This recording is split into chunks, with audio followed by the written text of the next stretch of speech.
Hey there folks, hope you're all doing awesome. I wanted to share with you a video which I recorded a couple of weeks ago when I had to go to Nagoya in Aichi Prefecture for a medical related appointment. I live in Gambari, so it's actually not that far to go by train. It only takes about an hour and a half if you take the express train. I thought whilst I was in Nagoya I might as well check in with some of the second-hand retro gaming related stores, as well as taking a few of the sites. So this is a video which I thought you might enjoy.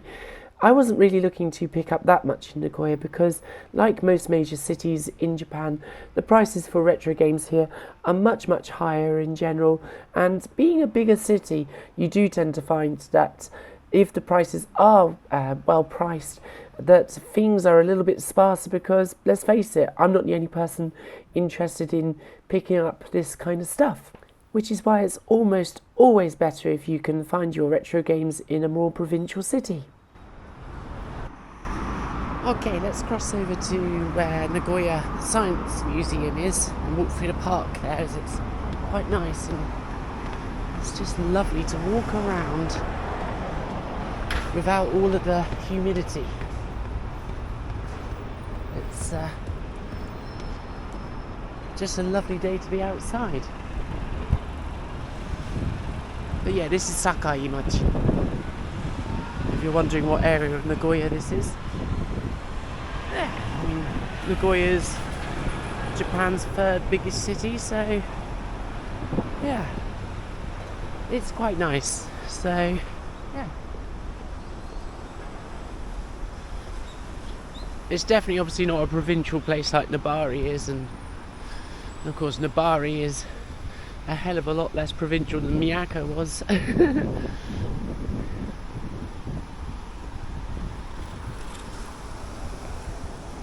Okay, into the Science Museum grounds.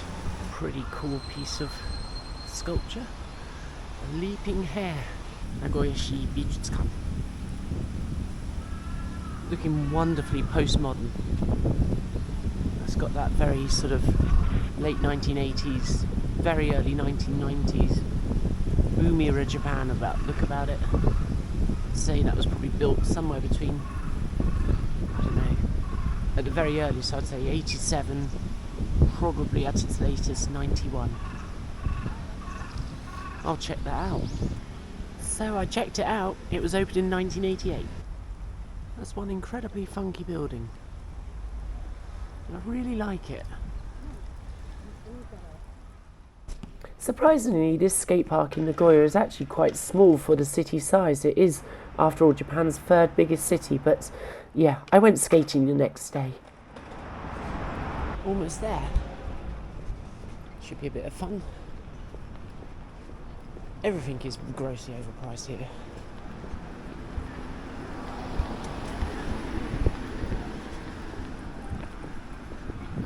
But it's nice to look, isn't it? It's nice to look. The first store that I went into was Mayoya in the Akamon area of Nagoya.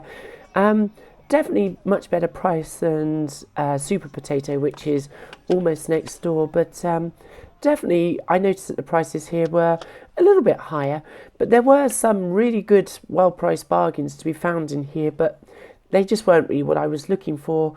I only pick up stuff I'm interested in, but they had a really nice collection of Famicom and Super Famicom, including some really nice looking box software as well. So perhaps this is a better store to have a look around if you're looking to actually make some pickups whilst you're on vacation here.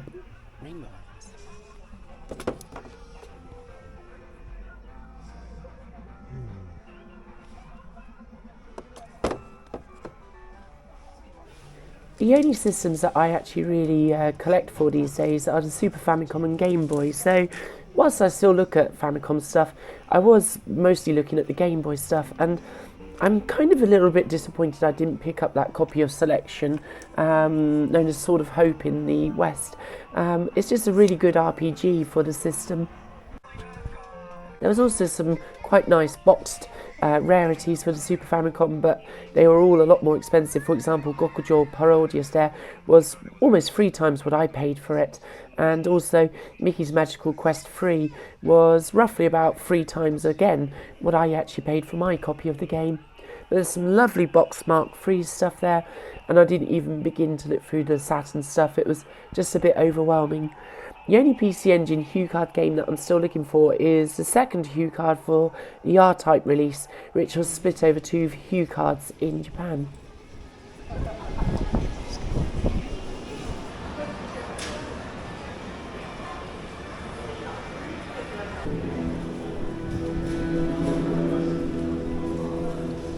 My next port of call was this branch of Suragaya in Osu in Nagoya. I always come in here because they do tend to have a regular rotation of stuff. Some of it's been sitting around a bit longer than perhaps others, like all of the horse racing games and the pachinko games, for example. But yeah, they definitely had some new stuff that wasn't there the last time I came to this branch, maybe about 3 months ago on my 40th birthday. But I didn't actually pick up any Super Famicom games here, except for a copy of Koshien 5, which is a rubbish game, but I wanted it for its really good shell. But more on that a little bit later on. But always worth a look around. This copy of Gambari Goemon 2 was 8,000 yen, which a bit on the higher side. And this copy of Gambari Goemon 3, which will be in video just a moment, was well priced, but unfortunately the previous owner had written their name on the box with marker pen, which you just can't remove. So, but a half reasonable price maybe for Nagoya prices.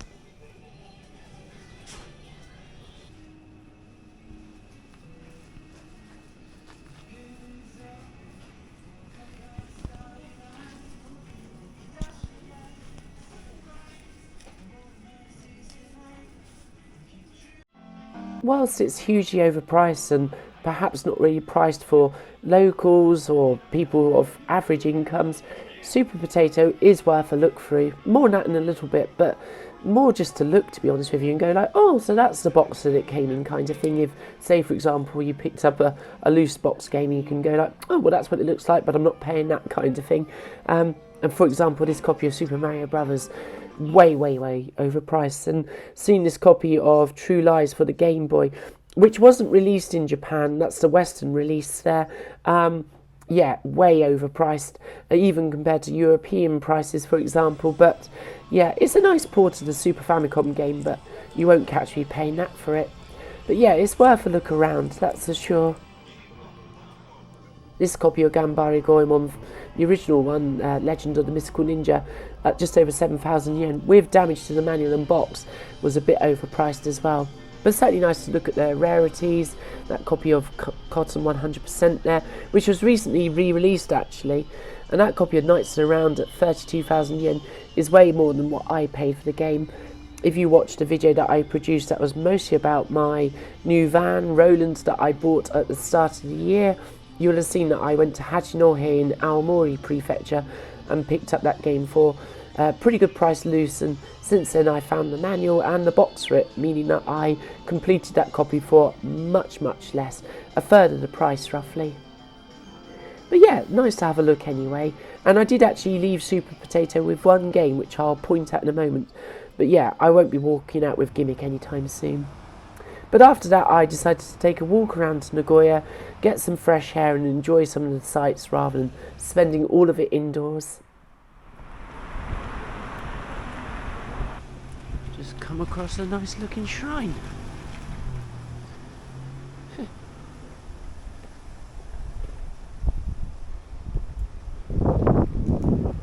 Let's go and take a little look.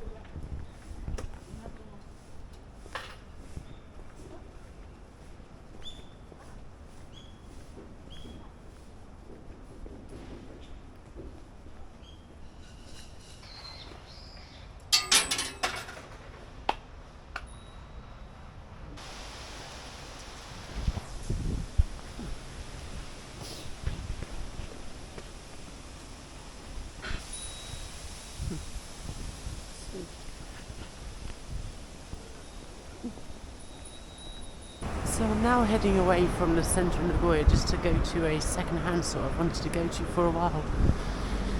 In the suburbs. It might be a bit cheaper as well.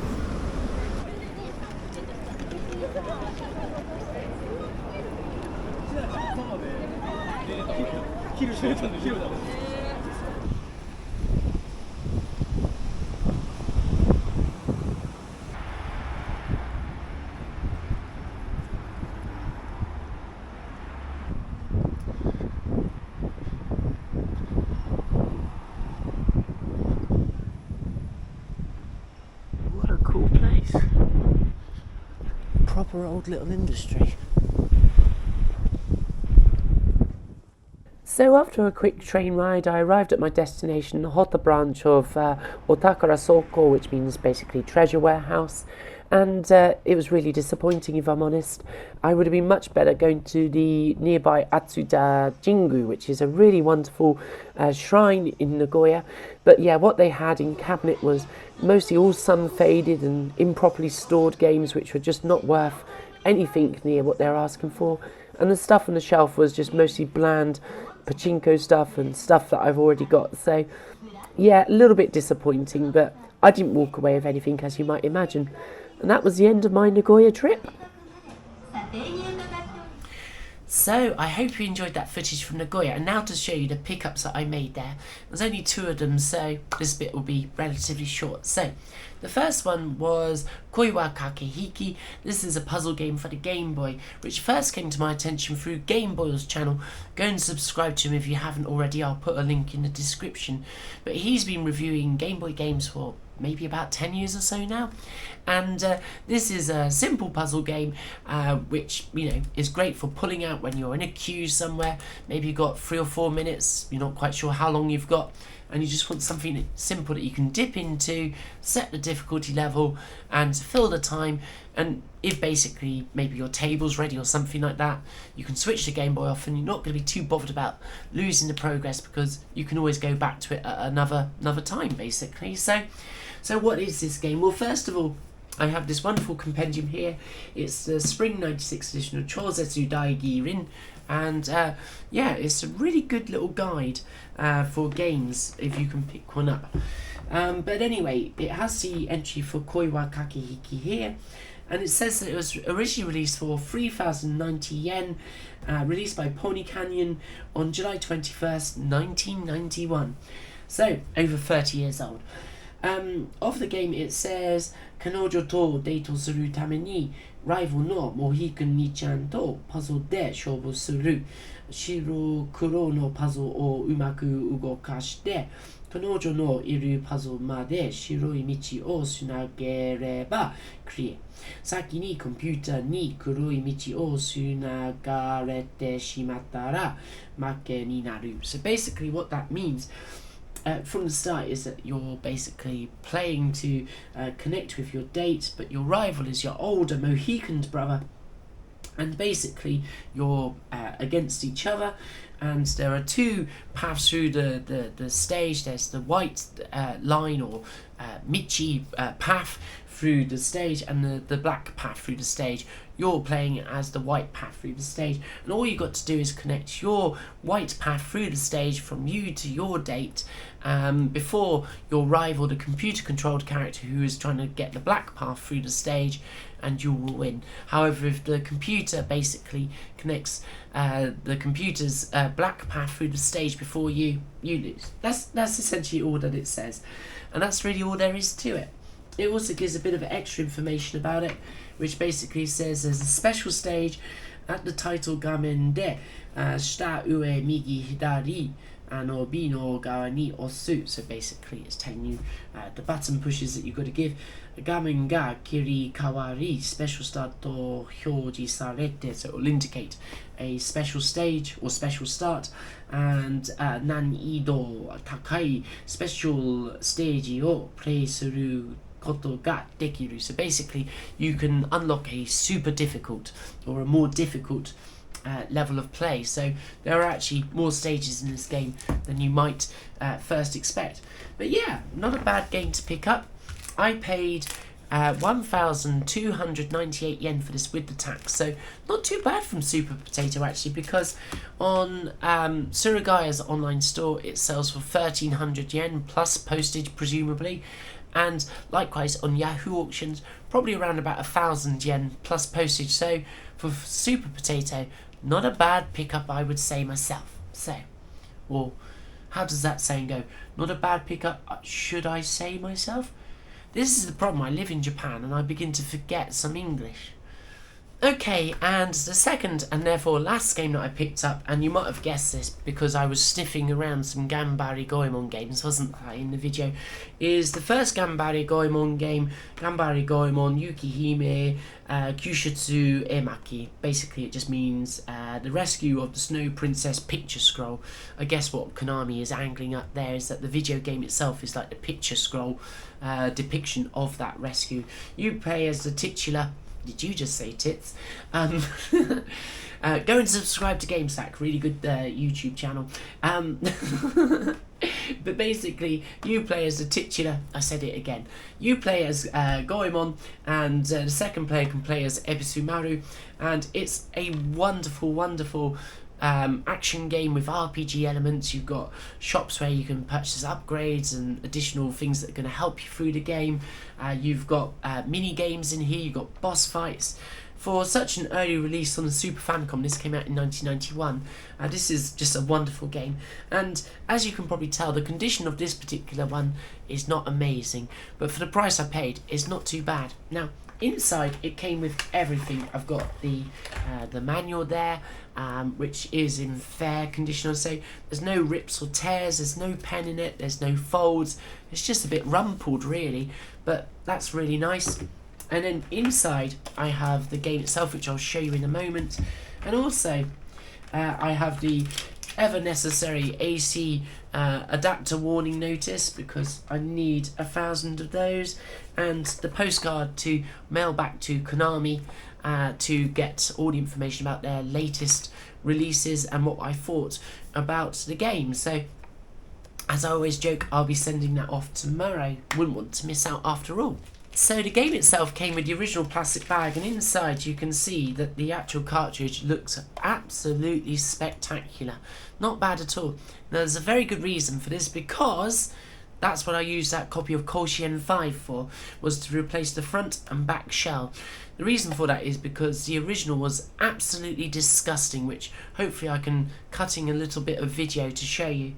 Now, it had pen marks on it, it was grimy, it was disgusting, but for the price I paid for the game complete in box with the manual and everything, and yes, it does have a few rips, it was worth doing, because in a future video I'll be showing you how I transplant labels from basically front Super Famicom game cartridge shells onto good ones, so that I can end up with really good looking copies of games. So look out for that in a future video.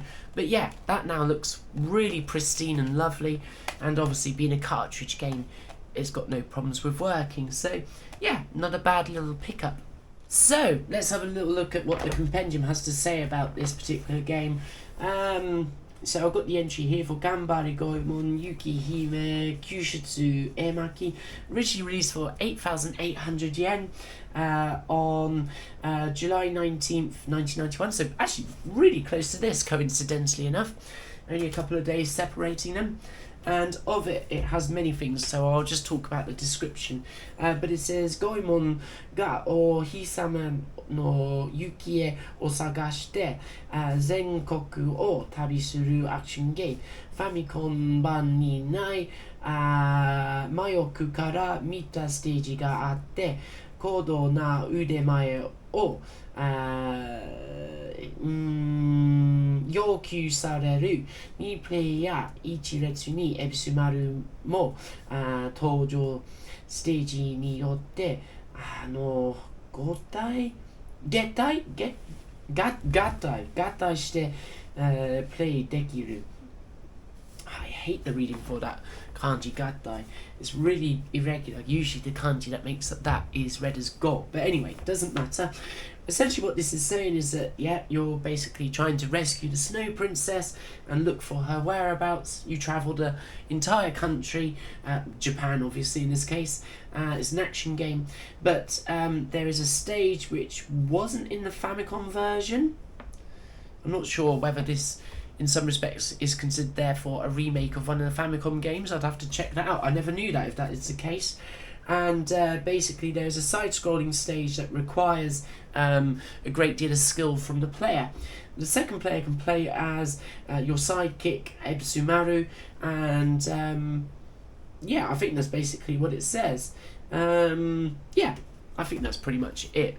There might be some other nuance there that I don't understand, but I can check that out at a later stage. But I think that's essentially what it's saying. So yeah, this was released as Legend of the Mystical Ninja in the West, in case you was wondering, and this was the only Gambari Goemon game for the Super Nintendo, as it was in the West, that was released outside of Japan. There are many other Gambari Goemon games, as you would have seen in the video, that were released for the Super Famicom, which in time I'll eventually pick up, but might as well start with the first one.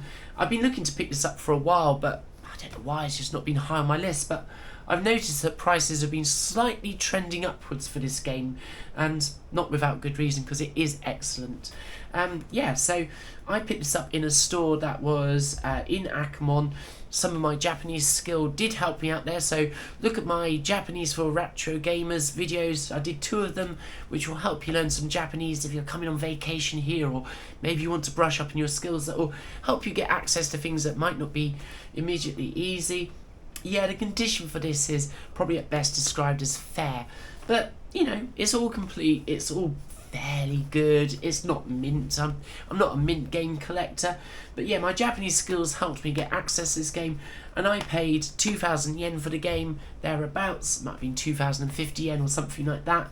Really good price, I think, for the condition paid, and I used that copy of Koshien 5 to replace the game cartridge, as I say, so not a bad pickup, and I'm looking forward to getting stuck into this soon, because it'll be a good way for me to stretch my Japanese practice, because obviously being a very Nihon teki, very Japanese game, shall we say, it doesn't hold back from its use of many kanji and, you know, classical references and so forth, so should be a bit of fun, that one. So those were my 2 pickups.